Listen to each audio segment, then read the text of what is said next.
Prosperity thinker હોય શું વિચારે કે કાલ સવારનો સૂર્ય મારી માટે આશાના કિરણ લઈને જન્મશે, ઉગશે.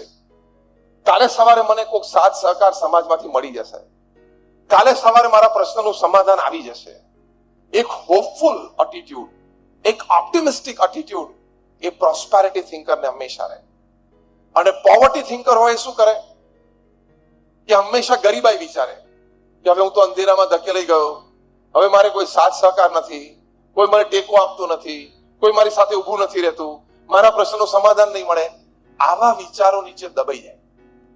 મેનેજમેન્ટ પણ કહે છે અને અધ્યાત્મ પણ કહે છે કે આવા નેગેટિવ વિચારો નીચે તમે દબાઈ જાઓ એટલે તમારી ઘણી બધી લેટન્ટ ટેલેન્ટ્સ, એનર્જીઝ, થોટ પ્રોસેસ છે એ બહાર ના આવે. તમે સકારાત્મકતા રાખો તો આપણા શરીરમાં, આપણા મનમાં, આપણી બુદ્ધિમાં ભગવાને ઘણી બધી આવી લેટન્ટ એનર્જીઝ અને ટેલેન્ટ્સ મૂકી છે કે જે એ વખતે બહાર આવી જાય અને તમને તમારા પ્રશ્નનું સમાધાન મળે. એટલે પ્રથમ મુદ્દો આ, be a prosperity thinker, never a poverty thinker. શું થશે એની ચિંતા ન કરવી. આમાં હું બહાર નીકળવા માટે શું કરી શકું એવું શાંત મને વિચારવું. એક સામાન્ય દ્રષ્ટાંત આપું છું. અમે ત્યાં ગીર જંગલમાં એક વખત ગયેલા અને ત્યાં નેસડામાં એક વ્યક્તિ ત્યાં અમને મળ્યા. સાહજિક જ અમે એને પૂછ્યું કે તમારી પાસે સિંહની કોઈ બે વાર્તા હોય તો અમને કહો, પ્રત્યક્ષ જોયેલી. તેણે કહ્યું કે એક વખત હું મારા નેસણની બહાર નીકળ્યો ને ત્યાં જ સિંહણ સામે મળી. અને આ લોકો તો રાત દિવસ ત્યાં રહેતા હોય એટલે આંખ અને ચહેરો અને હાવભાવ જોઈને ખબર પડી જાય કે આ પ્રાણી ભૂખ્યું છે અને હુમલો કરશે કે નહીં. એટલે કે મને ખ્યાલ આવી ગયો કે આ પ્રાણી ભૂખ્યું છે અને આ હુમલો કરશે મારી પર. એટલે તરત જ ગોળ ફરીને ચાલવા માંડ્યો અને સિંહણ પાછળ દોડી.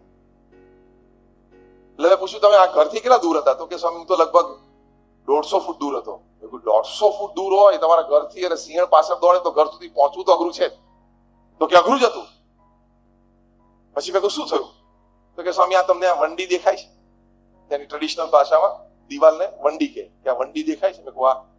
પણ કે કેટલા ફૂટની લાગે છે? મેં કહું આ 9 ફૂટની તો હશે. તો કે ના 10 ફૂટની.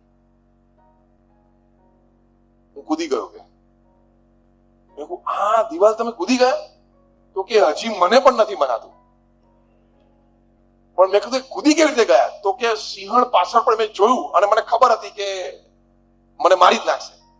એ વખતે દિવાલમાં હાથ મૂકીને મેં જે હું કૂદ્યો તો સીધો પેલી બાજુ પડ્યો. તો મેં એમને પ્રશ્ન પૂછ્યો, મેં કહું ફરી વખત તમે ટ્રાય કરો તો કૂદાય ખરું? તો કે ના, સિંહણ પાછળ પડે ને તો જ કૂદાય.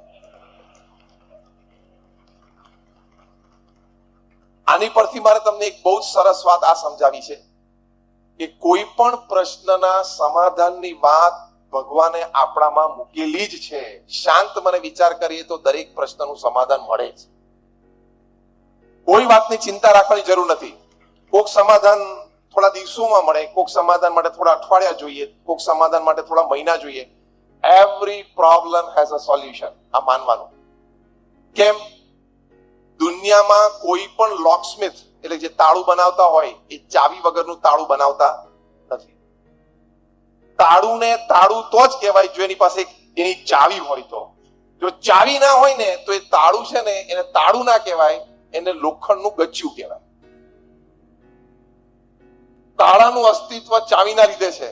એમ પ્રોબ્લેમ હોય તો એનું સોલ્યુશન હોય જ, સોલ્યુશન ના હોય તો એને પ્રોબ્લેમ ના કહેવાય.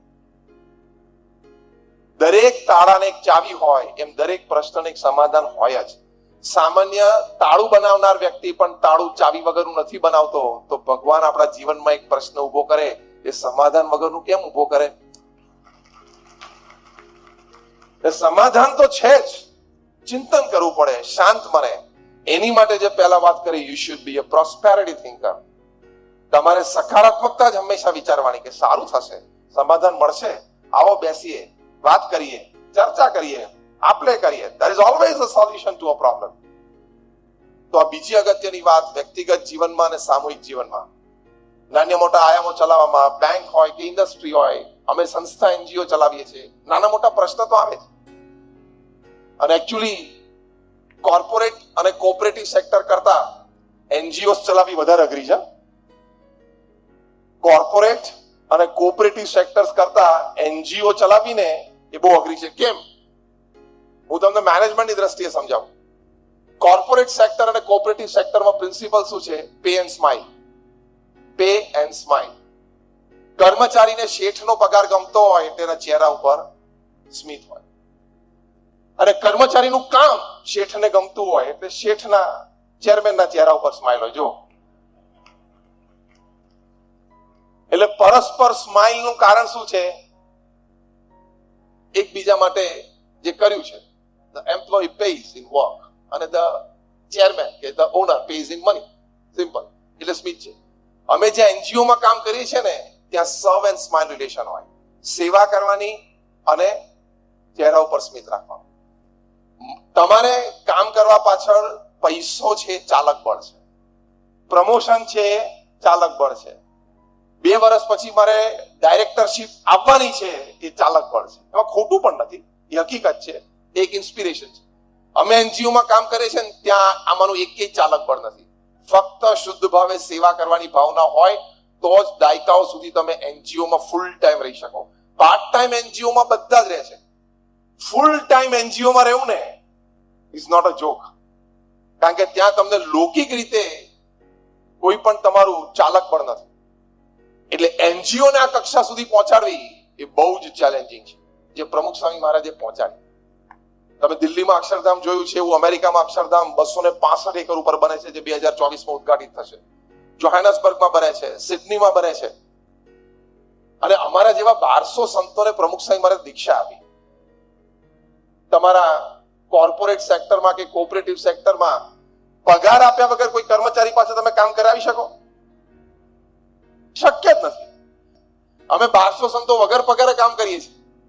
વી don't have a bank account, we don't touch money, we don't keep money. એ કયા ઇન્સ્પિરેશન થી કરીએ છીએ?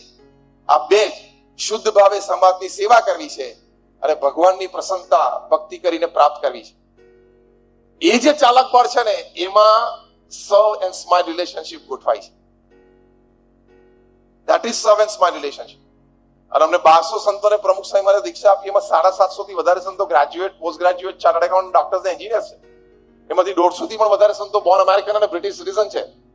એમાંથી અમારે 50 થી પણ વધારે સંતો Stanford, Harvard, Carnegie melon, Yale અને કિલોંગમાં ભણેલા છે. માઇક્રોસોફ્ટ, ગૂગલ અને નાસામાં કામ કરીને આવેલા છે. 24-25 વર્ષની ઉંમરે બોર્ન અમેરિકન સિટીઝન હોય, એ 25-26 વર્ષની ઉંમરે $1.5 લાખ $2 લાખ સેલરી છોડીને અહીંયા સાધુ થયા. આમ એટલા માટે કહ્યું, તમને એમ ના લાગે કે નહીં ફાવ્યું, નહીં જામ્યું એટલે અહીં ગોઠવાઈ ગયા. બૌદ્ધા સંતોને જોવા એટલે પહેલો વિચાર એ આવે કે આને બિચારા નહીં જામ્યું હોય, નહીં ફાવ્યું હોય. અને કોક તો એવું બોલે કોકે આને નહીં દીધું હોય એટલે બિચારા સાધુ થઈ ગયા. એવું નથી. વી નો વાય વી આર હિયર. અમે અહીંયા કેમ આવ્યા એમને ખબર છે. તમારામાંથી 30 વર્ષથી 30 વર્ષની ઉંમરના કે 30 વર્ષથી નીચેના હોય, આંગળી ઊંચી કરો તો ઘણા બધા બેઠા છે. જેને આંગળી ઊંચી કરીને એ તમે લોકો જન્મ્યા ને એ પહેલા મેં એન્જિનિયરિંગ પૂરું કરેલું, અને that two from a government state college. કારણ કે 30 વર્ષ પહેલા પ્રાઇવેટ કોલેજીસ હતી જ નહીં. અત્યારે જે 50% 55% કોમ્પ્યુટર એન્જિનિયરિંગમાં એડમિશન મળે છે ને, એવું હતું નહીં વખત. આમ એટલા માટે વાત કરી કે કોઓપરેટિવ ભાવના હોય ને તો વ્યક્તિઓ તમારી સાથે વધારે સારી રીતે જોડાય. પ્રમુખ સ્વામી મહારાજની કોઓપરેટિવ ભાવના હતી કે દરેકનો સાથ સહકાર લઈને આપણે દરેકને સુખી કરવા છે. એમનું જીવન સૂત્ર હતું કે બીજાના સુખમાં આપણું સુખ, બીજાના આનંદમાં આપણો આનંદ, બીજાના ઉત્કર્ષમાં આપણો ઉત્કર્ષ. આ કોઓપરેટિવ સૂત્ર કહેવાય ને. પ્રમુખ સ્વામી મહારાજનું જીવન સૂત્ર એ કોઓપરેટિવ સૂત્ર કહેવાય. શું? બીજાના સુખમાં આપણું સુખ, બીજાના ઉત્કર્ષમાં આપણો ઉત્કર્ષ, બીજાના આનંદમાં આપણો આનંદ. It's a cooperative sector. Am right or wrong? Vishwanathanji, अन्य के सुख में हमारा सुख, अन्य के उत्कर्ष में हमारा उत्कर्ष. That is the principal motto of the cooperative sector. Pramukh Swami મહારાજનું મુખ્ય જીવન સૂત્ર હતું, એ કોઓપરેટિવ હતું.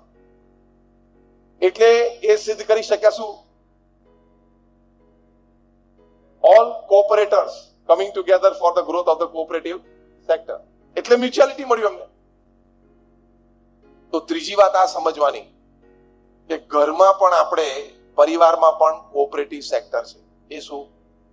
દરેક વ્યક્તિની સરખી અગત્યતા છે.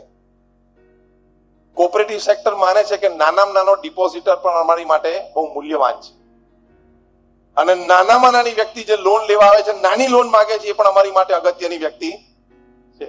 બરાબર ને? એમ આપણે પરિવારમાં પણ માનવાનો. બહુ જ સરસ એક પુસ્તક મેં હમણાં કોરોના ટાઈમ્સમાં વાંચ્યું. પુસ્તકનું ટાઇટલ છે એવરી મેન્સ મિશન. રેબેકા બિયર્ડે આ પુસ્તક લખ્યું છે. રેબેકા બિયર્ડ પોતે એક સાયકેટ્રિસ્ટ, એક સોશિયલ કાઉન્સેલર, એક પબ્લિક સ્પીકર અને પોતે એક એનજીઓ ચલાવે છે. એમણે પોતાનો એક પ્રસંગ લખ્યો છે કે એકવાર આવા એક સમારંભમાં પોતે બોલ્યા અને પછી કોઈક લેડી એમને મળવા માટે આવ્યા. લેડીની ઉંમર 45-50 વર્ષની હશે. એ લેડીએ આ રેબેકા બિયર્ડને કહ્યું કે મારે તમને પર્સનલી મળવું છે અને થોડું સોશિયલ કાઉન્સેલિંગ જોઈએ છે. એટલે રેબેકા બિયર્ડે બીજે દિવસે સવારે 11 વાગ્યાનો એમને ઓફિસે મળવાનો સમય આપ્યો. મળ્યા.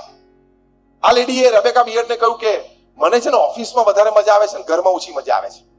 એટલે સોશિયલ કાઉન્સેલિંગ શરૂ થયું. એટલે ઘણા બધા પ્રશ્નો પૂછ્યા અને એના ઉત્તર મળ્યા.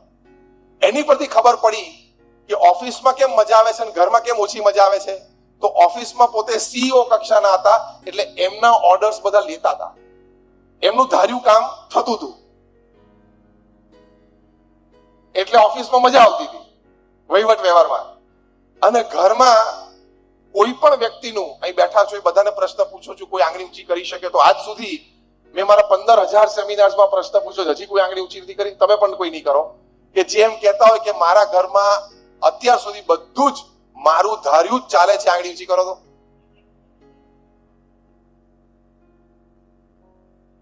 કોઈ ના કહી શકે ને.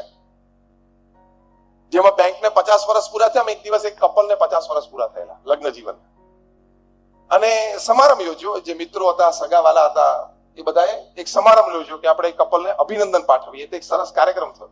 200-300 પરિચિત સારા લોકો બેઠા હતા.